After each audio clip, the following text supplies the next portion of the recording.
मूर्ख, हकीकत में आकर सर झुकाया करो। बहुत पूज ली कल्पनाओं की मूर्ख, हकीकत में आकर सर झुकाया करो।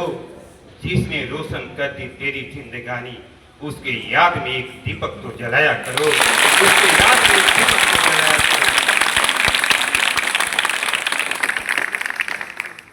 आज इस आशीर्वाद समारोह में आशीर्वाद संदेश के लिए मुझे आमंत्रित किया गया है। सबसे पहले इस समारोह में उपस्थित परम श्रद्धेय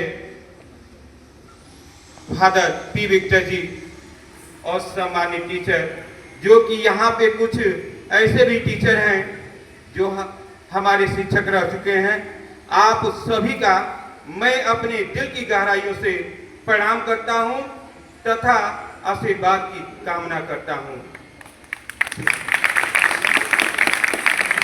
प्रिय विद्यार्थियों, जीवन में सफल होने के लिए केवल किताबी ज्ञान की आवश्यकता नहीं होती है, अपने बड़ों की आशीर्वाद की भी आवश्यकता होती है।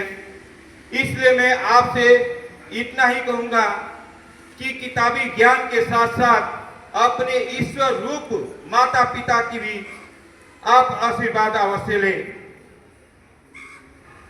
आप अपने जीवन में 3 नियम बना लीजिए: रीस्टार्ट, रीफोकस।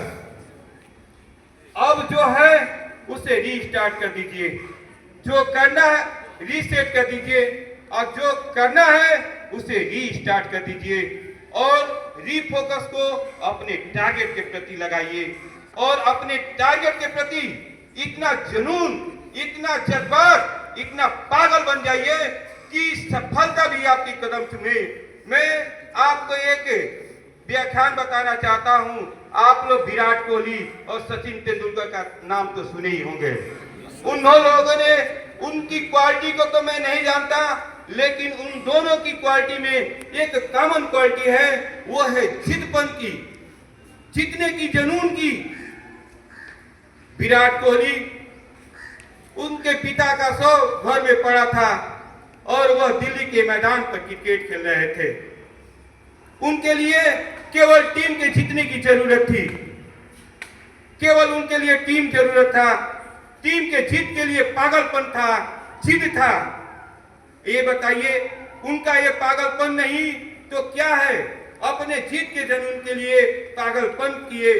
यही नहीं, सचिन तेंदुलकर जी, उन्होंने जब उनके पिता मरे तो उसके एक दिन बाद 2003 में वर्ल्ड कप का मैच था केन्या के खिलाफ, और वह तुरंत वहां पे केन्या के खिलाफ मैच खेलने चले गए।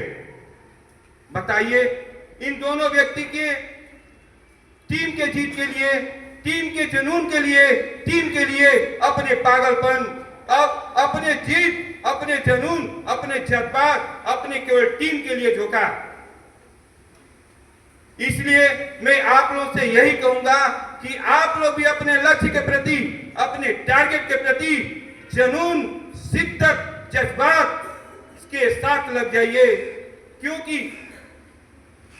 चमत्कार केवल किताबों में नहीं होता।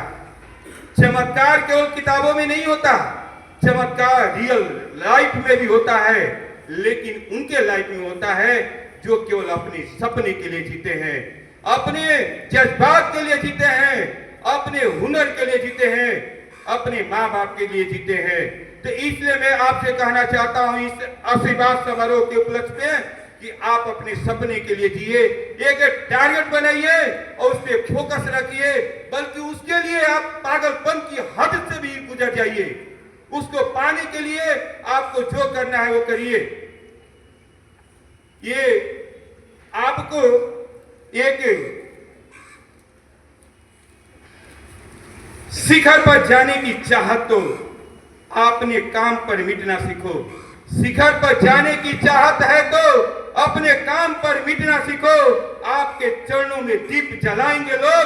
अपनी सफलता को लिखना सीखो, अपनी सफलता को लिखना सीखो। अंत में मैं आप लोग के उज्जवल भविष्य के लिए यहाँ पे बड़े गुरुजन भी हैं, हमारे भी गुरुजन भी हैं, हमारे भी शिक्षकगण हैं। उनका अपने माता पिता के आशीर्वाद के साथ साथ आप सभी टीचरों का भी आशीर्वाद लीजिए। और मैं यही कहूंगा आपको अंत में कि आप अपने बड़ों का सम्मान कीजिए, अपने माता पिता का सम्मान कीजिए।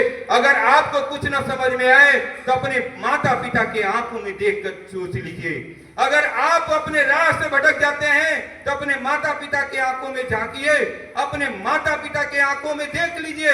आपको कुछ कहने की जरूरत नहीं पड़ेगी, आप उस सही रास्ते को पकड़ लेंगे।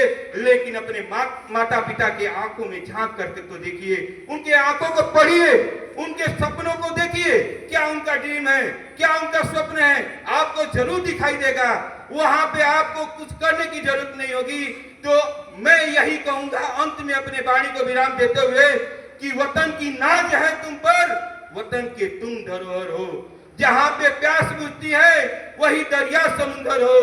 वतन की नाज है तुम पर, वतन के तुम धरोहर हो। जहां पे प्यास बुझती है वही दरिया समुंदर हो। जय हो, जय हो, सदा जय हो तेरी। विजय की कामना को बात करता हूँ। यहाँ पे खड़ा होकर मैं उज्जवल भविष्य की आपकी कामना करता हूँ।